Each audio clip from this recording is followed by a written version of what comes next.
Hi hello friends, welcome back to Mrs Lakshmi Arun vlogs. ಎಲ್ಲರೂ ತುಂಬಾ ಚೆನ್ನಾಗಿದ್ದೀರಾ ಅಂತ ಭಾವಿಸ್ತಾ ಈ ವ್ಲಾಗ್ನ ಶುರು ಮಾಡ್ತಿದ್ದೀನಿ. ಇದು ಕಾರ್ತಿಕ ದೀಪಮ್ಮು ಮತ್ತು ಕಾರ್ತಿಕ ಹುಣ್ಣಿಮೆ ದಿನದ ವ್ಲಾಗ್ ಆಗಿರುತ್ತೆ ಫ್ರೆಂಡ್ಸ್. ಸೊ ಕಾರ್ತಿಕ ದೀಪಮ್ಮ ಬಂದು ತುಂಬಾ ವಿಶೇಷವಾದ ದಿನ ಅಲ್ವಾ.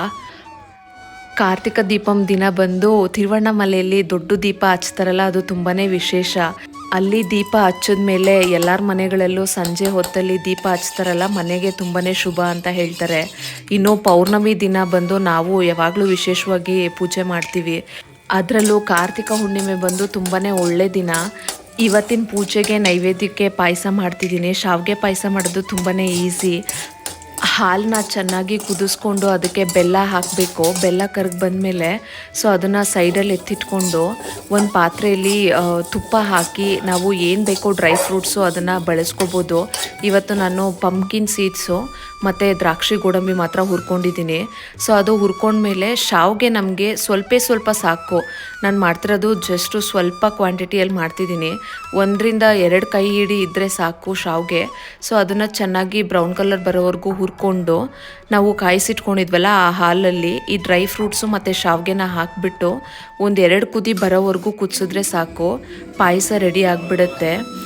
ಸುಮಾರು ಜನಕ್ಕೆ ಪಾಯಸ ಗಟ್ಟಿಯಾಗಿದ್ದರೆ ಇಷ್ಟ, ಇನ್ನೂ ಸ್ವಲ್ಪ ಜನಕ್ಕೆ ಪಾಯಸ ತೆಳುವಾಗಿದ್ದರೆ ಇಷ್ಟ. ಸೊ ಹಾಲಿನ ಪಾಯಸ ನಾವೇನು ಮಾಡಬೇಕು ಅಂತ ಹೇಳಿದ್ರೆ, ತೆಳುವಾಗಿ ಬೇಕು ಅಂತ ಹೇಳಿದ್ರೆ ಹಾಲು ಹೆಚ್ಚಾಗಿ ಹಾಕ್ಕೋಬೇಕು, ಮತ್ತು ಗಟ್ಟಿಯಾಗಿ ಬೇಕು ಅಂತ ಹೇಳಿದ್ರೆ ಶಾವಿಗೆ ಹೆಚ್ಚಾಗಿ ಹಾಕ್ಕೋಬೇಕು. ಲಾಸ್ಟಲ್ಲಿ ಫ್ಲೇವರ್ಗೆ ಒಂದೇ ಒಂದು ಏಲಕ್ಕಿ ಕುಟ್ಬಿಟ್ಟು ಪುಡಿ ಮಾಡಿ ಹಾಕಿದರೆ ಘಮ ಘಮ ಅಂತ ಇರುತ್ತೆ. ನೋಡಿ ಎಷ್ಟು ಚೆನ್ನಾಗಿ ಬಂದಿದೆ. ನಮ್ಮ ಮನೇಲಿ 2 ಕನ್ಸಿಸ್ಟೆನ್ಸಿನೂ ತಿನ್ನೋರಿದ್ದೀವಿ. ಅದಕ್ಕೆ ನಾನು ಗಟ್ಟಿಯಾಗಿ ಸ್ವಲ್ಪ ಮತ್ತು ತೆಳುವಾಗಿ ಸ್ವಲ್ಪ ಮಾಡಿ ಇಟ್ಕೊಂಡಿದ್ದೀನಿ. ಇನ್ನು ಇವತ್ತು ಪೂಜೆ ಮಾಡೋ ಕೆಲಸ ಅಮ್ಮ ತಗೊಂಡಿದ್ದಾರೆ. ನಾನು ದೇವ್ರ ಸಾಮಾನು ತೊಳೆಯೋದು, ನೈವೇದ್ಯ ಮಾಡೋದು ಮತ್ತು ನಾಷ್ಟ ಮಾಡೋ ಕೆಲಸನ ತಗೊಂಡಿದ್ದೀನಿ. ಇವತ್ತಿನ ವ್ಲಾಗಲ್ಲಿ ಪೂಜೆ ಮನೆಯಲ್ಲಿ ಹೆಲ್ಪ್ ಆಗುವಂಥ ಟಿಪ್ಗಳನ್ನ ನಾನು ತಿಳಿಸ್ಕೊಡ್ತೀನಿ. ನಾವು ಫಾಲೋ ಮಾಡ್ತೀವಲ್ಲ, ಅದು ನಮಗೆ ತುಂಬಾ ಈಸಿ ಅನಿಸುತ್ತೆ. ಅದಕ್ಕೇ ನಿಮ್ಮ ಜೊತೆಲೂ ಶೇರ್ ಮಾಡೋಣ ಅಂದ್ಕೊಂಡಿದ್ದೀನಿ. ಫಸ್ಟ್ ಆಫ್ ಆಲು ದೇವ್ರ ಸಾಮಾನು ತೊಳಿಬೇಕು ಅಂತ ಹೇಳಿದ್ರೆ ವಾರಗಳಲ್ಲಿ ಹೆಣ್ಮಕ್ಳಿಗೆ ಅದೊಂದು ದೊಡ್ಡ ತಲೆನೋವು. ಇನ್ನೊಂದು ಏನು ಅಂತ ಹೇಳಿದ್ರೆ, ದೇವ್ರ ಪಾತ್ರೆ ತೊಳೆದ ಮೇಲೆ ನಮ್ಮ ಕೈಗಳೆಲ್ಲ ರಫ್ ಆಗಿಬಿಡುತ್ತೆ ಮತ್ತು ಸ್ಕಿನ್ ಎಲ್ಲ ಪೀಲ್ ಆಫ್ ಆಗ್ತಾ ಬರ್ತಾ ಇರುತ್ತೆ. ಮತ್ತು ಇನ್ನೂ ಉಗ್ರಲ್ಲೆಲ್ಲನೂ ಕಪ್ಪಗೆ ಸೇರ್ಕೊಬಿಡುತ್ತೆ. ಸೊ ಅದಕ್ಕೆ ಮೇನ್ ರೆಮಿಡಿ ಏನು ಅಂತ ಹೇಳಿದ್ರೆ, ತೆಂಗಿನಕಾಯಿ ನಾರು ಬರುತ್ತಲ್ವ, ಅದರಿಂದ ನಾವು ದೇವ್ರ ಪಾತ್ರೆನ ಉಜ್ಜೋದ್ರಿಂದ ನಮ್ಮ ಕೈಗಳು ಜಾಸ್ತಿ ಬೇಗ ರಫ್ ಆಗೋದಿಲ್ಲ ಮತ್ತು ಪಾತ್ರೆಗಳೂ ತುಂಬ ಚೆನ್ನಾಗಿ ಕ್ಲೀನ್ ಆಗ್ತವೆ. ನೀವು ಒಂದ್ಸತಿ ಇದನ್ನು ಟ್ರೈ ಮಾಡಿ ನೋಡಿ. ತೆಂಗಿನ ನಾರಲ್ಲಿ ಉಜ್ಜೋದಕ್ಕೂ ಮತ್ತು ನೀವು ಬೇರೆ ನಾರಲ್ಲಿ ಉಜ್ಜಿ ಪೀತಾಂಬರ ಯೂಸ್ ಮಾಡೋದಕ್ಕೂ ತುಂಬಾ ವ್ಯತ್ಯಾಸ ಇರುತ್ತೆ. ಪೀತಾಂಬರ ನಾನು ಯೂಸ್ ಮಾಡ್ತೀನಿ, ಬಟ್ ತುಂಬ ಡಾರ್ಕ್ ಆಗಿರೋ ಅಂಥ ಪಾತ್ರೆಗಳಾಗಿದ್ದರೆ ಮಾತ್ರನೇ. ಇಲ್ಲ ಅಂತ ಹೇಳಿದ್ರೆ ನಾವು ಎಲ್ಲ ವಾರನೂ ಪಾತ್ರೆ ತೊಳ್ಕೊಳ್ತೀವಲ್ಲ, ಸೊ ಆಗ ಈ ಥರ ಜಂಟಲಾಗಿ ವಾಶ್ ಮಾಡೋವಾಗ ಈ ಥರ ತೆಂಗಿನಕಾಯಿ ನಾರಲ್ಲಿ ಉಜ್ಜೋದ್ರಿಂದ ನಮ್ಮ ಕೈಗಳು ಕೂಡ ಸಾಫ್ಟಾಗಿರುತ್ತೆ ಮತ್ತು ಪಾತ್ರೆಗಳೂ ಯಾವುದೇ ಬೇರೆ ಕೆಮಿಕಲ್ ಪೌಡರ್ಸ್ ಯೂಸ್ ಮಾಡದೆ ಜಸ್ಟು ಸಬೀನ ಹಾಕಿನೇ ಬೆಳ್ಳಿ ಪಾತ್ರೆಗಳನ್ನ ನೀಟಾಗಿ ಕ್ಲೀನ್ ಮಾಡ್ಕೊಳ್ಬೋದು. ಇನ್ನು ತೆಂಗಿನ ನಾರು ಯೂಸ್ ಮಾಡೋದ್ರಿಂದ ಇನ್ನೊಂದು ಅಡ್ವಾಂಟೇಜ್ ಏನು ಅಂತ ಹೇಳಿದ್ರೆ, ನಾವು ಮಾಮೂಲಿ ಮನೆಗೆ ಮುಸ್ರೆ ಪಾತ್ರೆ ಎಲ್ಲ ತೊಳಿತೀವಲ್ಲ, ಆ ಪಾತ್ರೆ ತೊಳೆಯುವಂಥ ಸ್ಕ್ರಬ್ಬಲ್ಲಿ ದೇವ್ರ ಪಾತ್ರೆನ ತೊಳೆಯೋದಕ್ಕಾಗಲ್ಲ. ಸೆಪ್ರೇಟಾಗಿರುವಂಥ ಸ್ಕ್ರಬ್ಬರೇ ತೊಗೊಂಡಿರ್ತೀವಿ. ಬಟ್ ತೆಂಗಿನ ನಾರನ್ನ ನಾವು ಯೂಸ್ ಮಾಡೋವಾಗ ಎವ್ರಿ ಟೈಮು ಹೊಸ ತೆಂಗಿನ ನಾರನ್ನ ಯೂಸ್ ಮಾಡೋದು ತುಂಬಾ ಸ್ಯಾಟಿಸ್ಫೈಯಿಂಗ್ ಆಗಿರುತ್ತೆ. ಯಾಕಂದರೆ ಅದನ್ನು ನಾವು ಬಳಸಿರೋದಿಲ್ಲ ಅಲ್ವಾ, ಫ್ರೆಶ್ ಆಗೂ ಇರುತ್ತೆ.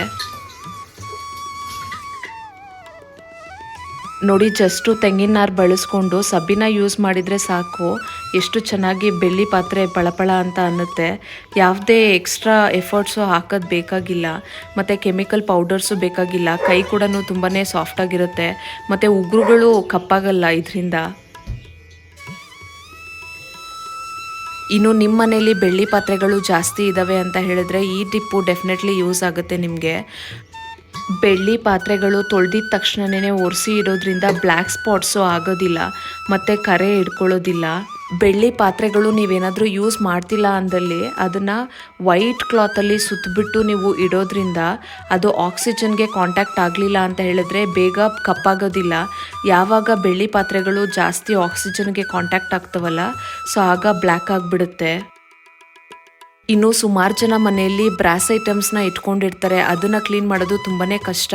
ಯಾಕೆ ಅಂತ ಹೇಳಿದ್ರೆ ಸಣ್ಣ ಸಣ್ಣ ಡೀಟೇಲಿಂಗ್ಸ್ ಮಾಡಿರ್ತಾರಲ್ವ, ಆ ಪ್ಲೇಸಸಲ್ಲಿ ಬ್ಲ್ಯಾಕಾಗಿ ಡಸ್ಟು ಕೂತ್ಕೊಂಡ್ಬಿಟ್ಟಿರುತ್ತೆ. ಸೊ ಆ ಗಲೀಜನ್ನ ತೆಗಿಬೇಕು ಅಂತ ಹೇಳಿದ್ರೆ ನಾರಲ್ಲಿ ಆಗೋದಿಲ್ಲ. ತೆಂಗಿನ ನಾರಿತ್ತು ಅಂತ ಹೇಳಿದ್ರೆ ನಾವು ಹೆಂಗಂದ್ರೆ ಹಂಗೆ ಫ್ಲೆಕ್ಸಿಬಲ್ ಆಗಿ ಯೂಸ್ ಮಾಡಿಕೊಂಡು ಸೊ ಅದನ್ನು ಈಸಿಯಾಗಿ ಆಚೆ ತಗೊಬರ್ಬೋದು. ವಿಗ್ರಹಗಳನ್ನ ಈಸಿಯಾಗಿ ಕ್ಲೀನ್ ಮಾಡ್ಕೋಬೋದು. ನೋಡಿ ಎಷ್ಟು ಚೆನ್ನಾಗಿ ಕಾಣಿಸ್ತಿದೆ ಈಗ. ಇನ್ನು ನೀವು ದೇವ್ರ ಮನೆನ ಕ್ಲೀನ್ ಮಾಡ್ಕೊಳ್ಳೋವಾಗ ಈ ರೀತಿ ಜವಾತ್ ಪೌಡರ್ ಅಂತ ಬರುತ್ತೆ, ಗಂಗೆ ಅಂಗಡಿಲಿ ಕೇಳಿದ್ರೆ ಕೊಡ್ತಾರೆ. ಸೊ ನಾವು ಸ್ವಚ್ಛ ಮಾಡೋವಂಥ ನೀರಿಗೆ ಇದನ್ನು ಒಂದೆರಡು ಚಿಟಿಕೆ ಹಾಕಿದ್ರೆ ಸಾಕು.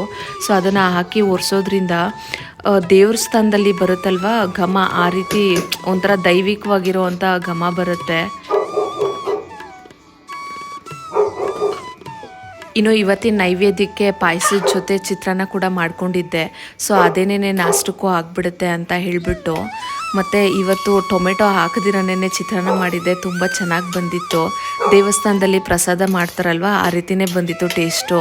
ಅದೇನೋ ಗೊತ್ತಿಲ್ಲ, ದೇವ್ರಿಗೋಸ್ಕರ ಅಂತ ಮಾಡ್ತೀವಲ್ಲ ಶ್ರದ್ಧೆಯಿಂದ, ಆಗ ಎಂಥ ಅಡುಗೆ ಕೂಡ ಸಿಂಪಲ್ ಆಗಿದ್ರೂ ಟೇಸ್ಟಿಯಾಗಿರುತ್ತೆ. ಅದು ಒಂಥರ ಮ್ಯಾಜಿಕ್ ಅಂತ ಅನಿಸುತ್ತೆ. ನೀವು ಯಾವತ್ತಾದರೂ ಈ ರೀತಿ ಎಕ್ಸ್ಪೀರಿಯನ್ಸ್ ಮಾಡಿದ್ದೀರಾ? ಕಮೆಂಟ್ ಮಾಡಿ. ಇನ್ನು ಕಾರ್ತಿಕ ದೀಪಂ ಅಂತ ಹೇಳಿದ್ರೆ ನಾವು ಹೆಚ್ಚಾಗಿ ದೀಪಗಳನ್ನ ಹಚ್ತೀವಲ್ವ, ಮತ್ತು ದೀಪಾವಳಿಗೂ ಅಷ್ಟೇ. ನೀವು ಯಾವತ್ತಾದರೂ ಜಾಸ್ತಿ ದೀಪಗಳನ್ನ ಹಚ್ತೀವಿ ಅಂತ ಅಂದ್ಕೊಂಡಾಗ, ಇಲ್ಲ ಯೂಶ್ವಲಿನೂ ಅಷ್ಟೇನೆ ಈ ರೀತಿ ಒಂದು ಪುಟ್ಟದಾಗಿರುವಂಥ ಬಾಕ್ಸಲ್ಲಿ ನೀವು ಒತ್ತಿಗಳನ್ನ ಹಾಕಿ ಅದಕ್ಕೆ ಎಣ್ಣೆನ ಫಸ್ಟೇ ಹಾಕಿ ಇಟ್ಕೊಂಡ್ಬಿಟ್ರೆ ಅದು ಚೆನ್ನಾಗಿ ನೆಂದಿರುತ್ತೆ. ಸೊ ಆಗ ಆರತಿ ಮಾಡೋದಕ್ಕಾಗಲಿ ಅಥವಾ ದೀಪ ಹಚ್ಚೋದಕ್ಕಾಗಲಿ ಈ ಬತ್ತಿಗಳನ್ನ ಉಪಯೋಗಿಸ್ಕೊಳ್ಳೋದಕ್ಕೆ ತುಂಬಾ ಸುಲಭ ಆಗುತ್ತೆ. ಮತ್ತು ನಾವು ವೆಯ್ಟ್ ಮಾಡೋದು ಬೇಕಾಗಿಲ್ಲ, ಬತ್ತಿಗಳು ಬೇಗನೂ ಉರಿತವೆ.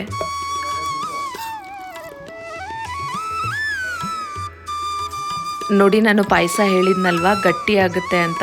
ಈ ರೀತಿ ಪಾಯಸ ಗಟ್ಟಿ ಆಗುತ್ತೆ ಶಾವಿಗೆ ಜಾಸ್ತಿ ಹಾಕಿರೋದು. ಮತ್ತು ನಾವು ಹಾಲು ಜಾಸ್ತಿ ಹಾಕಿ ಇಟ್ಟಿರ್ತೀವಲ್ಲ ಆ ಪಾಯಸ ತೆಳುವಾಗೇ ಇರುತ್ತೆ. ನಮ್ಮ ಮನೇಲಿ 2 ಥರನೂ ತಿಂತಾರೆ, ಅದಕ್ಕೋಸ್ಕರನೇ 2 ಥರ ಮಾಡ್ಕೊಂಡಿದ್ದೀನಿ. ಸೊ ನೈವೇದ್ಯಕ್ಕಂತ ಸೆಪ್ರೇಟಾಗಿ ಪಾಯಸನೂ ಅಷ್ಟೇ ಚಿತ್ರಾನ್ನನೂ ಅಷ್ಟೇ ಎತ್ತಿಟ್ಬಿಟ್ಟಿದ್ದೆ.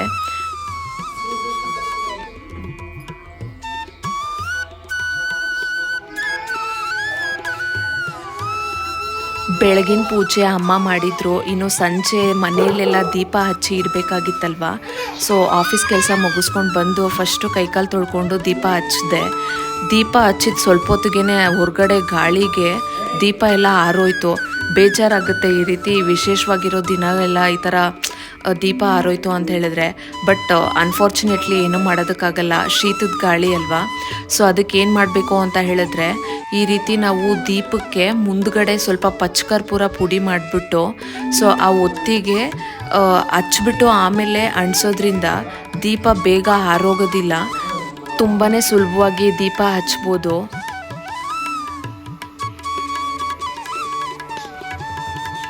ನಾನು ದೀಪ ಹಚ್ಚೋ ಟೈಮಲ್ಲಿ ನಮ್ಮ ಪುಟಾಣಿ ಪೊರ್ಕೆ ಇಟ್ಕೊಂಡು ರಂಗೋಲಿ ಹಾಕಿದ್ದೆ, ಅದನ್ನೆಲ್ಲ ಅಳಿಸ್ಬಿಟ್ಟಿದ್ದ. ಇವತ್ತು 2-3 ಸತಿ ನಾನು ರಂಗೋಲಿ ಹಾಕಿದ್ದೀನಿ. ಅವ್ನಿಗೆ ಯಾವಾಗಲೂ ಆ ರಂಗೋಲಿ ಮೇಲೇ ಕಣ್ಣು. ಯಾವಾಗಲೂ ಅಷ್ಟೇ ಬಂದು ಆ ರಂಗೋಲಿನೆಲ್ಲ ಅಳಿಸ್ಬಿಟ್ಬಿಡ್ತಾನೆ.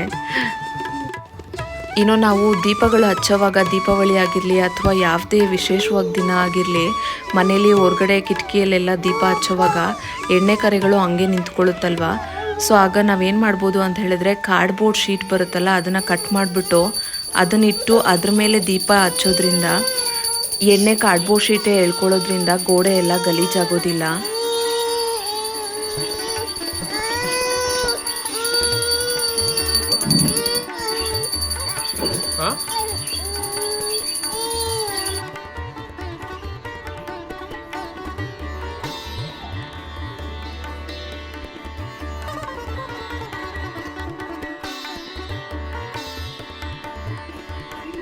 ಇನ್ನು ದೇವ್ರ ಮನೇಲಿ ನಾವು ತೀರ್ಥ ಇಡ್ತೀವಲ್ಲ, ಅದು ಜಸ್ಟು ನೀರಿಡೋದಕ್ಕಿಂತ 3-5 ತುಳಸಿ ದಳ ಮತ್ತು ಪಚ್ಚಕರ್ಪೂರ ಈ ರೀತಿ ಪುಡಿ ಮಾಡಿಬಿಟ್ಟು ಅದಕ್ಕೆ ಹಾಕಿದ್ರೆ ದೇವಸ್ಥಾನದಲ್ಲಿ ಕೊಡ್ತಾರಲ್ವ ತೀರ್ಥ, ಆ ರೀತಿಯಾಗಿ ತುಂಬಾ ಪರಿಮಳವಾಗಿ ಮತ್ತು ಚೆನ್ನಾಗಿರುತ್ತೆ.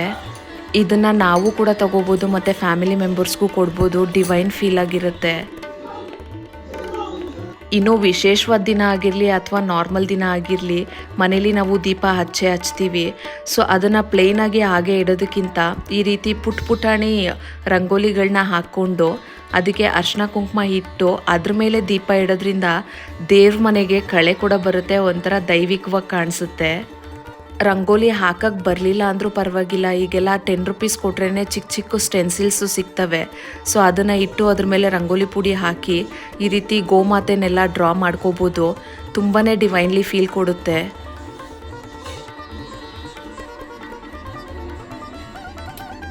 ಇನ್ನು ನಾವು ಮಣ್ಣಿನ ದೀಪನ ಬಳಸ್ಕೊಂಡು ದೀಪ ಹಚ್ತಾ ಇದ್ದೀವಿ ಅಂತ ಹೇಳಿದ್ರೆ ಅದನ್ನು ಪ್ಲೇನಾಗಿ ಹಚ್ಚೋದಕ್ಕಿಂತ ಈ ರೀತಿ ಫಸ್ಟು ನಾವು ಅರಿಶಿನ ಇಟ್ಕೊಂಡು ಅದ್ರ ಮೇಲೆ ಕುಂಕುಮ ಇಟ್ಕೊಂಡ್ರೆ ತುಂಬಾ ಚೆನ್ನಾಗಿರುತ್ತೆ ಮತ್ತು ಕಳಕಳಿಯಾಗಿ ಕಾಣಿಸುತ್ತೆ ದೀಪ. ಸೊ ಇದನ್ನು ಹಚ್ಚಿದ ಮೇಲೆ ಆ ದೀಪದ ಬೆಳಕು ಅದ್ರ ಮೇಲೆ ಬೀಳುತ್ತಲ್ವ, ಸೊ ಆಗ ಆರೆಂಜಿಶ್ ಆಗಿ ಆ ಲೈಟ್ ಕಾಣುತ್ತಲ್ವ, ನೋಡೋದಕ್ಕೆ ತುಂಬ ಅಂದರೆ ತುಂಬ ಚೆನ್ನಾಗಿ ಕಾಣಿಸುತ್ತೆ.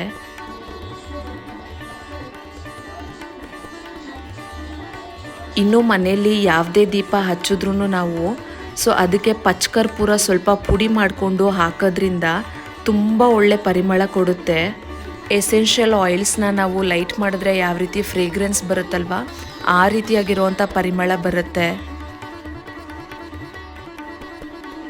ಇನ್ನು ನೀವು ಕಾಮಾಕ್ಷಿ ದೀಪ ಏನಾದರೂ ಇಟ್ಟಿದ್ದೀರಾ ಅಂತ ಹೇಳಿದ್ರೆ ಅದನ್ನು ಹಾಗೆ ಇಡೋದಕ್ಕಿಂತ ಅದರಲ್ಲಿ ಅಕ್ಷತೆ ಕಾಳು ಅರಿಶಿನ ಬೆರೆಸಿರುವಂಥ ಅಕ್ಕಿ ಕಾಳನ್ನ ಹಾಕ್ಬಿಟ್ಟು ಅದ್ರ ಮೇಲೆ ದೀಪ ಇಡೋದು ತುಂಬಾ ಶ್ರೇಷ್ಠ.